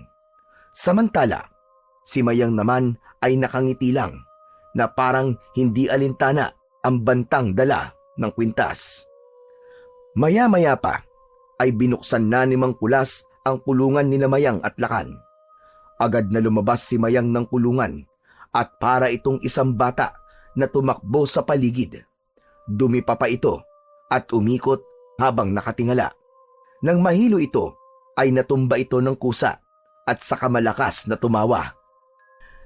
Ay, grabe! Sa wakas, malaya na ako! Malaya na ako! Habang si Mayang ay tuwang-tuwa, nanatili namang nakatayo si Lakam sa labas ng kulungan nito. Matiim itong nakatingin kay Islaw. Tanong ko lang, kailan mo naman aalisin ang mga agimat na to sa amin ni Mayang? Sa oras na matalo na natin si Lumad, ako mismo mag-aalis yan sa inyo. Sa pagkakataon na yon, kahit paano ay nakaramdam na si Islaw ng konting pag-asa na matatalo na nila si Lumad. Ganun pa man, may kaba pa rin siyang nararamdaman, lalo na't mga aswang na kagaya ni Lumad ang makakatulong niya sa misyon na yon. Agad na sinimulan ni na Islaw, Mayang at Lakam ang kanilang mahigpit na pagsasanay bilang paghahanda sa pagharap nila kay Lumad. Sa umaga, nagsasanay sila sa lakas at bilis, ngunit sa pagsapit ng gabi, doon lumilitaw ang tunay na kapangyarihan ni Lakam at Mayang. Sa ilalim ng maliwanag na buwan, isang malalim na dagundong ang bumalot sa paligid. Nakatingala si Lakam at hinihintay ang pagbagsak ng sinag ng buwan sa balat nito. Makalipas ang ilang sandali, ay nag-iba ang anyo ni Lakam. Ang balat nito ay naging kulay itim at ang kanyang katawan ay lumaki at naging matipuno, habang ang buhok nito ay humaba at naging kulay puti. Sa unang tingin pa lang ay alam na ni Islaw na ang matutulis na ngipin ni Lakam ay kayang pumunit ng laman at dumurog ng buto. Sa isang iglap, nawala si Lakam sa kanyang kinatatayuan. Napatingin si Islaw sa paligid at pilit niya itong hinahanap, hanggang sa may naramdaman na lang siyang hangin mula sa kanyang likuran. Bago pa makalingon si Islaw, ay malakas na sinuntok ni Lakam ang lupa na naging dahilan upang magkaroon ng konting pagyanig. Masyado ka mabagal, Islaw. Kung ako si Lumad, ay napaslang na kita sa isang atake lang. Mula naman sa mga puno ay lumabas bigla si Mayang. Marahan itong lumulutang sa ere gamit ang malalaki nitong pakpak na maihahalin tulad sa pakpak ng paniki. Ang mga kuko nito sa kamay ay mahahaba, matutulis na parang mga patalim. Biglang bumilis ang paglipad ni Mayang pataas. Malakas itong sumigaw at lumipad ng mabilis pababa palapit kay Islaw. Nanlaki ang mga mata ni Islaw nang makita ang matutulis na kuko ni Mayang na ilang pulgada lang ang layo sa kanyang muka. Natatawang ibinaba ni Mayang ang kamay nito. Sinubukan ni Islaw na atakihin si Mayang, pero bigla itong naglaho at nang muli niya itong nakita ay isa na itong dambuhalang baboy ramo. Sa sobrang bilis ng pagbabagong anyo nito ay hindi agad nakapag-isip si Islaw, kaya't naitulak siya nito ng malakas. Pagbagsak ni Islaw sa lupa ay napahagikgik si Mayang na bumalik sa pagiging bangkilan. Pasensya ka na, Islaw. Masyado lang ako nadala kasi matagal na akong hindi nakakalaban. Napakamot na lang ng ulo si Islaw habang tumatayo. Ayos lang. Natutuwa ako sa ipinapakita niyong lakas at kakayahan. Sa loob ng mga sumunod na araw, mas naging mahigpit ang pagsasanay ng tatlo. Sa gitna ng kagubatan sa isla, ay nag-ensayo si Lakam. Inatake nito ang malalaking puno gamit ang kamao nito na parang bakal sa tigas. Sa madamong bahagi ng isla naman, tinuruan ni Islaw si Mayang ng mas mabilis na paraan ng pag-atake gamit ang kanyang iba't ibang anyo. Sa mga bangin, sinubukan ni Mayang ang kanyang kakayahang lumipad at biglang pagsalakay mula sa taas, habang si Islaw ay iniiwasan yon gamit ang kanyang liksi. Sa mga gabi na nasa rurok ang kanilang kapangyarihan, ay nagsasanay sila ng tunay na laban. Si Lakam at Mayang ay sabay na umaatake kay Islaw at sinusubukan kung paano siya makakaiwas sa dalawang mabibilis at malalakas na aswang. Isang gabi, matapos ang isang matinding pagsasanay, napabagsak si Islaw sa lupa.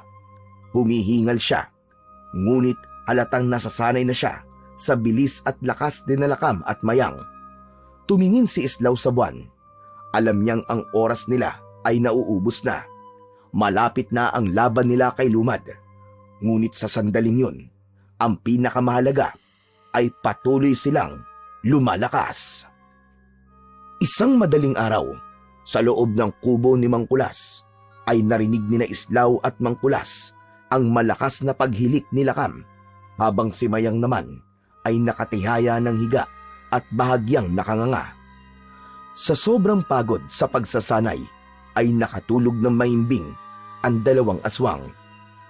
Sa isang sulok ng kubo, nakaupo sina Islaw at Mangkulas. Hindi sila makatulog.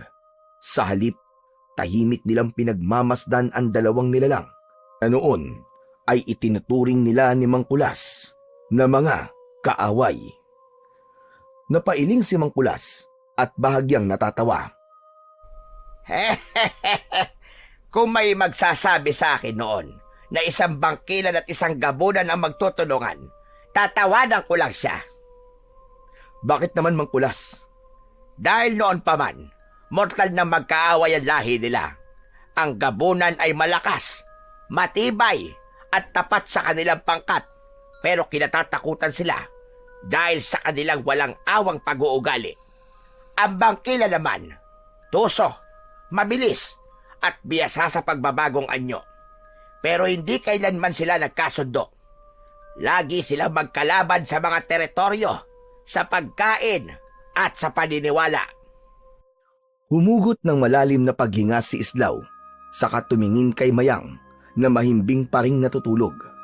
Kahit sa pagtulog, may kaunting ngiti sa labi nito na para bang nananaginip ng kung anong nakatatawa. Pagkatapos, lumipat naman ang tingin niya kay Lakam. Seryoso pa rin ang muka na parang kahit sa panaginip ay hindi nito iniiwan ang pagiging mandirigma. Sa totoo niyan, Mangkulas, hindi ko rin po talaga akalain na darating ang araw na mga aswang ang magiging kasama ko sa laban na ito. Mangkulas, kinakabahan pa rin ako hanggang ngayon. Hindi mo kailangan mabagabag, Islaw. Ang mundo ay hindi palaging itim at puti. Kung minsan, ang inaakala nating kalaban ay sila pa pala ang tutulong o makakatulong sa atin. At ang ating inaakalang kakampi, sila pa ang unang magtataksil. Siguro nga tama ka, Mangkulas. Ang kailangan ko lang gawin ngayon ay ang magtiwala kina Mayang at Lakam. Ganyan nga, Islaw. Isa pa, ilang araw na kayo nagsasanay at nakita ko ang dedikasyon nila na labanan ang halimaw na si Lumad. Sana nga sapat na ang lakas naming tatlo para matalo si Lumad.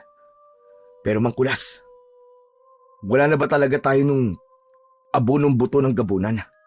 Sa tingin ko kasi kung meron pa tayo nun, pwede nating sabuyan si Lumad ng abo na yun at magkakaroon kami ng pagkakataon para matalo siya ng tuluyan. Ikinalulungkot ko, Islaw, pero wala na talaga. Sa ngayon ay wala na kayong ibang magagawa pa, kundi labanan si Lumad gamit ang inyong lakas at kapangyarihan. Nang magbalik ang tingin ni Islaw kina Lakam at Mayang, ay may kung anong init na bumalot sa kanyang dibdib.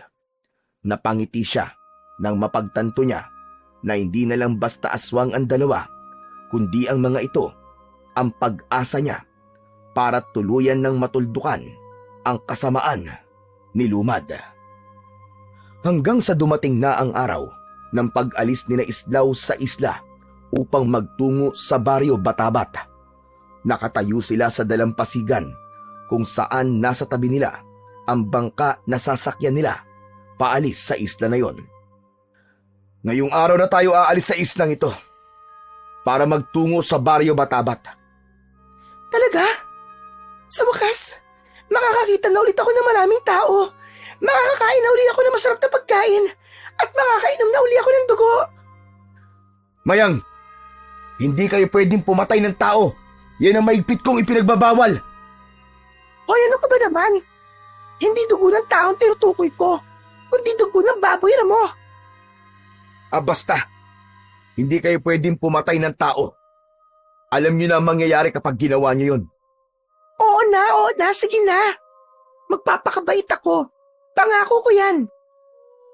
Ikaw naman, Lakam. Handa ka na ba? May pagpipilian pa ba ako?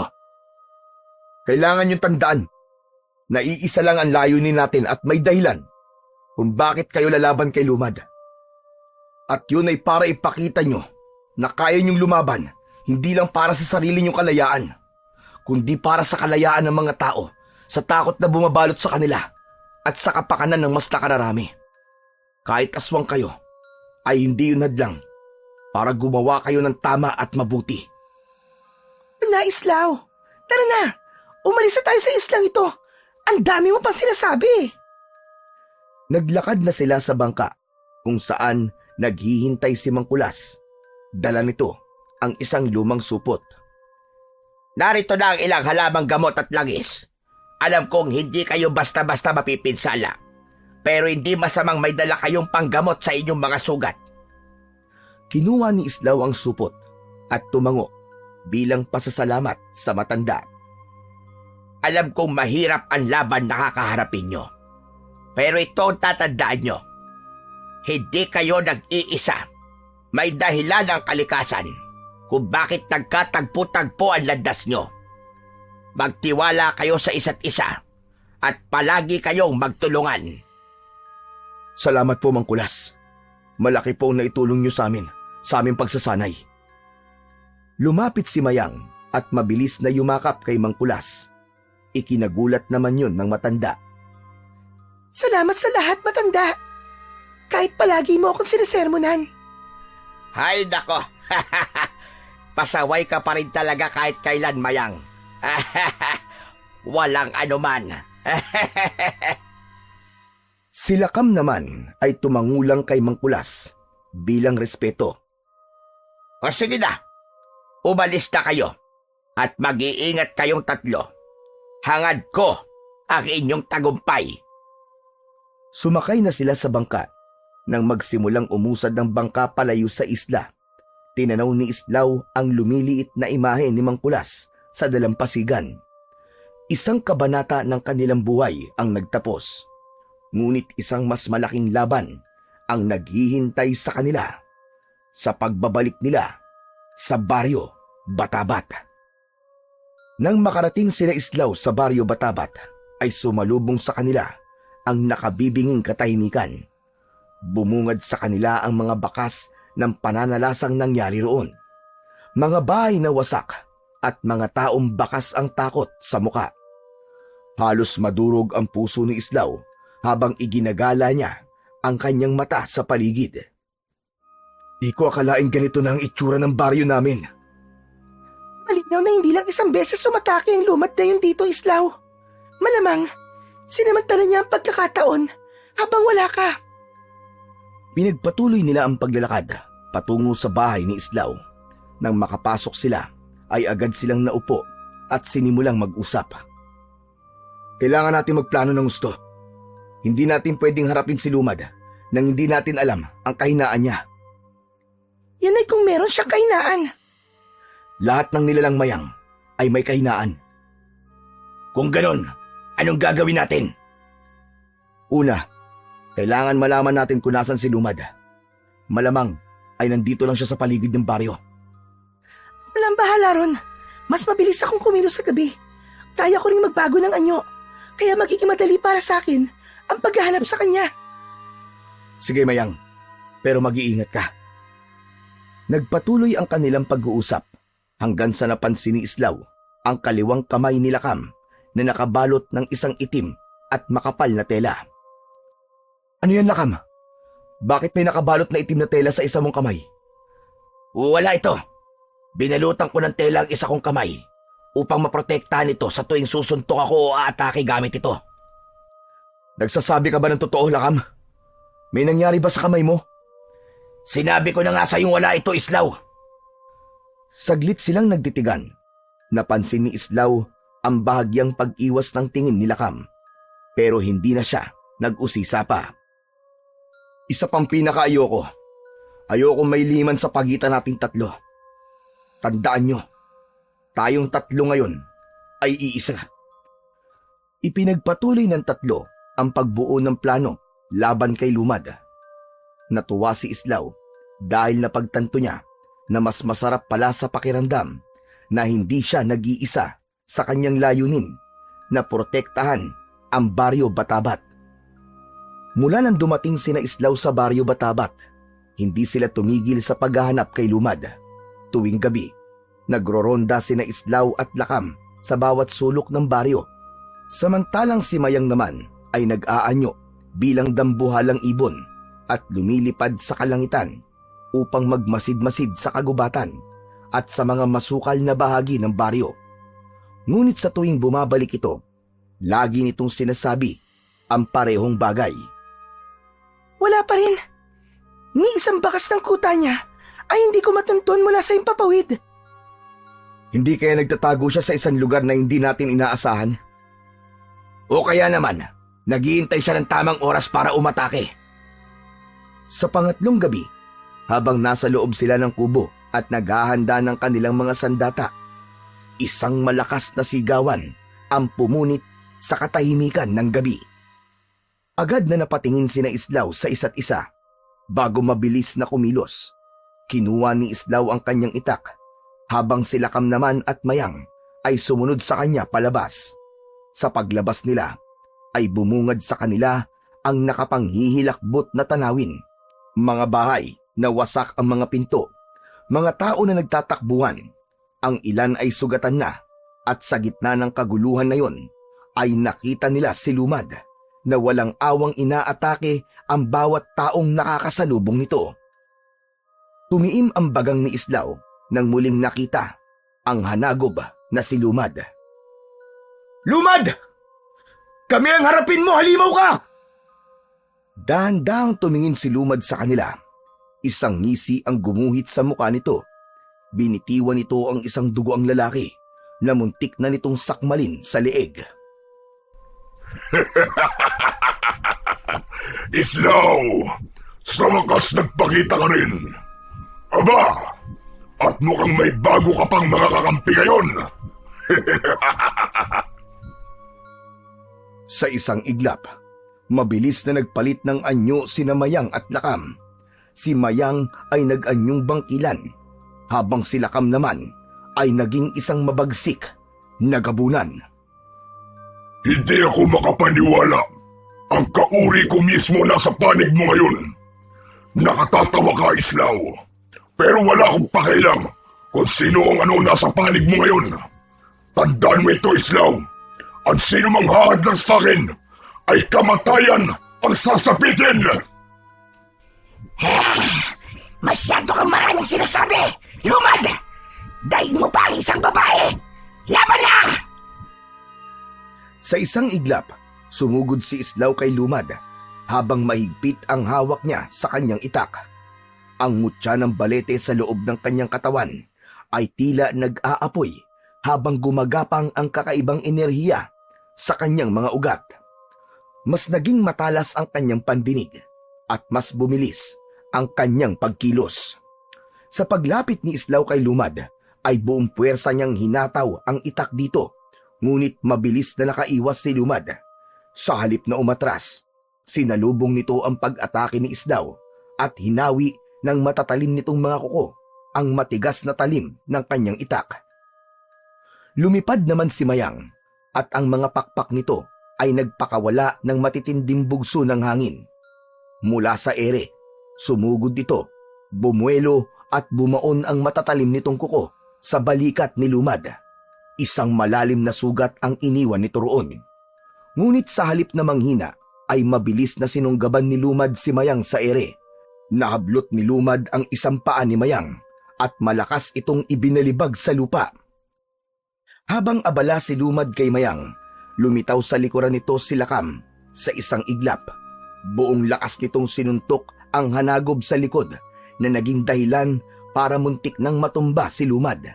Pinaulanan ni Lakam si Lumad ng mabibigat na suntok sa katawan, sa muka at sa tagiliran, gamit lamang ang isa nitong kamay.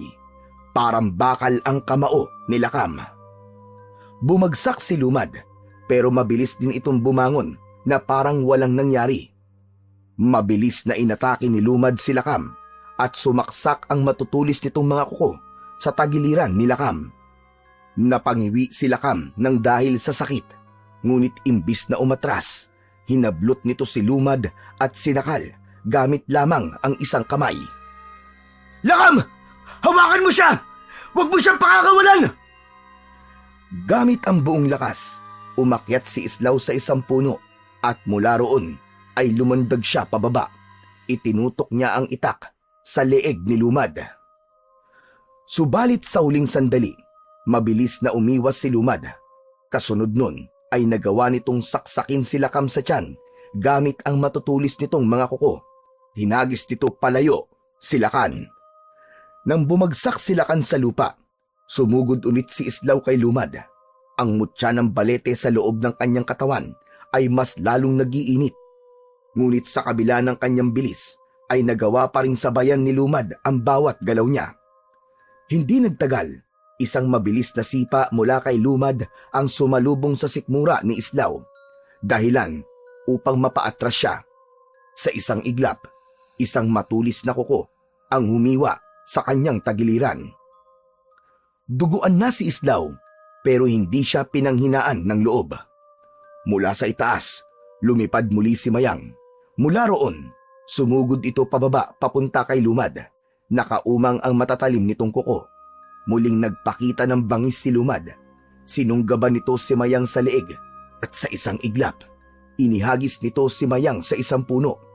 Napasigaw si Mayang at nang bumagsak ito sa lupa ay halos hindi na ito makagalaw. Sunod namang lumapit si Lakam kay Lumad. Kahit sugatan nito ay hindi pa rin ito sumusuko. Muling sumugod si Lakam, ngunit dahil sa mga sugat nito ay naging mas mabagal na ang pagkilos nito at sumalubong dito ang matatalim na kuko ni Lumad. Dumiretso yun sa dibdib ni Lakam. Muling bumagsak si Lakam. Gaya ni Lakam, sina Islaw at Mayang ay sugatan na rin at nakahandusay na sa lupa.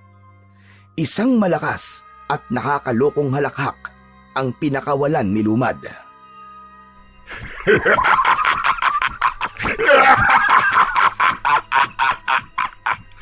Natatandaan mo ba ang sinabi ko nung muli tayong nagkaharap, Islaw? Sa susunod na pagkikita natin ay papatayin na kita. At ito na ang gabing yun, Islaw. Papatayin na kita. Tatanggalan ko na ng pag-asa ang bahay na ito na makakalaya pa sila sa mga kamay ko.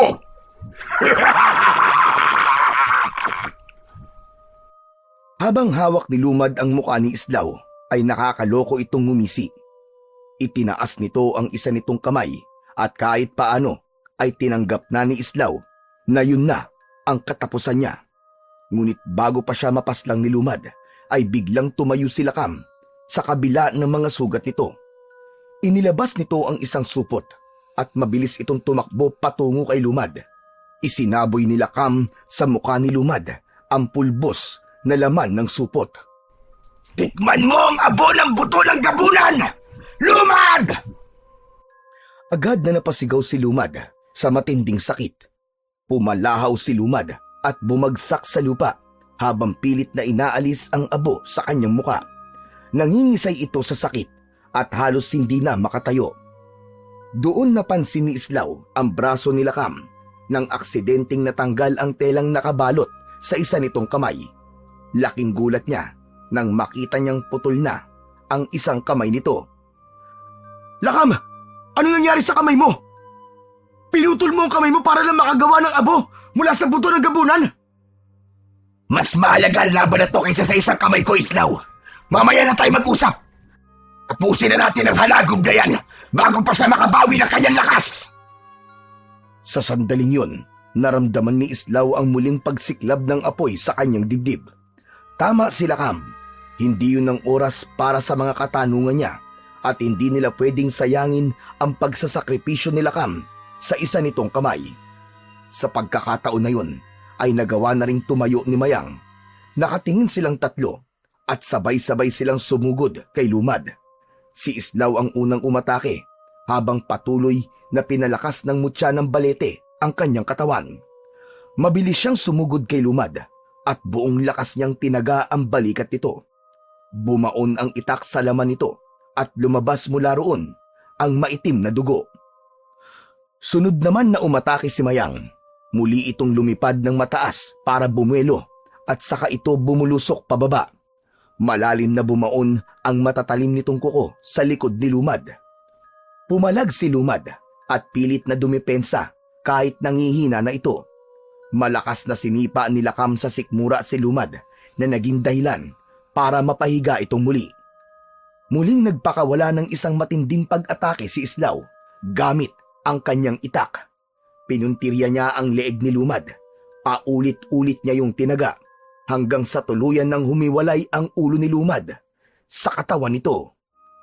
Nang tuluyan na nilang napatay si Lumad, ay tahimik na nagkatinginan ang tatlo. Pare-pareho nilang ramdam ang sakit na mga sugat nila at ang bigat ng kanilang pinagdaanan.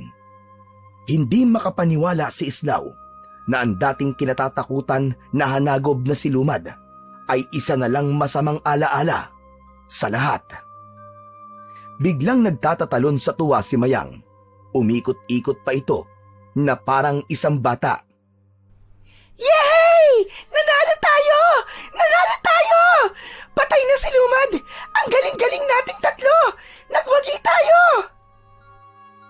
Napailing na lang si Islaw sa inasal ng bangkilan, ngunit hindi niya napigilang mapangiti. Matapos yun, ay lumapit siya kay Lakam at tahimik na nakatingin sa walang buhay na katawan ni Lumad. Lakam, gusto kong malaman, bakit mo pinutol ang sarili mong kamay para lang makagawa ng abo mula sa buto ng gabunan? Nung isang gabi, nung akala nyo namang kulas na tulog na kami ni Mayang, ay narinig ko na pinag-usapan yon tungkol sa abo mula sa buto ng gabunan at ang epekto nun kay Lumad. Kaya nagdesisyon ako na gumawa ng abo mula sa sarili kong buto. Salamat, Lakam. Alam kong hindi kayang tumbasan ng kahit na anong salita ang sakripisyong ginawa mo. Pero maraming salamat talaga. Isa kang bayani. Hoy, Islaw! Paano naman ako? Hindi ka ba magpapasalamat sa akin, ha? Magtatampo ko niyan. Aba, syempre naman nagpapasalamat din ako sa iyo, Mayang. Napakalaki rin na nagawa mo para manalo tayo sa laban na to. Pero dahil wala na si Lumad, panahon na para alisin ko ang agimat sa inyong dalawa. Lumapit si Islaw kay Mayang at nang akmang tatanggalin na niya ang agimat nito, ay bigla itong umatras na ipinagtaka naman ni Islaw. Bakit? May problema ba, Mayang? Wala. Nag-usap na kasi kami nila Cam tungkol dito. Napagkasunduan namin na wag nang alisin ang agimat na ito, Islaw. Masi Mayang, mas gusto naming dala ang agimat na ito habang buhay, Islaw. Nais naming mabuhay bilang mga aswang na hindi pumapatay ng mga tao. Kaya sa oras na pumatay kami ng tao, hahayaan namin na ritualan mo ang aming agimat para mamatay na kami. Napanganga si Islaw sa kanyang narinig. Hindi niya inasahan ang ganung mga salita mula sa dalawa. Pinagmasdan niya ang mga ito. Nakita niya ang determinasyong magbago sa mga muka ng mga yun. Kung yan ang desisyon niyo, irerespeto ko yan. Ngunit simula sa araw na ito, malaya na kayo. Mayang, Lakam, maraming salamat sa tulong na ibinigay niyo. Hindi lang sa akin, kundi maging sa buong baryo Batabat. Sa huling pagkakataon ay nagpaalam na sina Mayang at Lakam kay Islaw. Hindi maintindihan ni Islaw pero nakaramdam siya ng lungkot habang pinagmamasdan niya ang papalayong bangkilan at gabunan. Marahil ay napalapit na rin siya sa dalawa sa ilang araw ng kanilang pagsasanay hanggang sa gabi na yon na nilabanan at tinalo nila si Lumad. Matapos yun ay nanumbalik na ang katahimikan sa buong baryo Batabat matapos ang pagkamatay ni Lumad. Unti-unti na rin bumalik ang tiwala ng mga tao kay Islaw. Paminsan-minsan, muling nagkikita sina Islaw, Mayang at Lakam, hindi bilang magkalaban, kundi bilang magkasangga. Kasama ni Islaw ang dalawa sa paghuli ng mga masasamang aswang upang ikulong sa isla ni Mang Kulas. Dahil sa pangyayari na yon, ay napagtanto ni Islaw na hindi lahat ng mga aswang ay kailangang patayin. May ilan sa mga ito na sa kabila ng kanilang madilim na nakaraan ay may kaya pa ring magbago basta't may tamang gagabay sa mga ito. Nalaman din niya na kahit ang pinakamatinding kaaway ay maaaring maging kakampi basta't pareho ang kanilang layunin. Sa pagsasama ng tatlo ay muling pinatunayan na kahit kailan ay hindi magtatagumpay ang kasamaan. Laban sa kabutihan.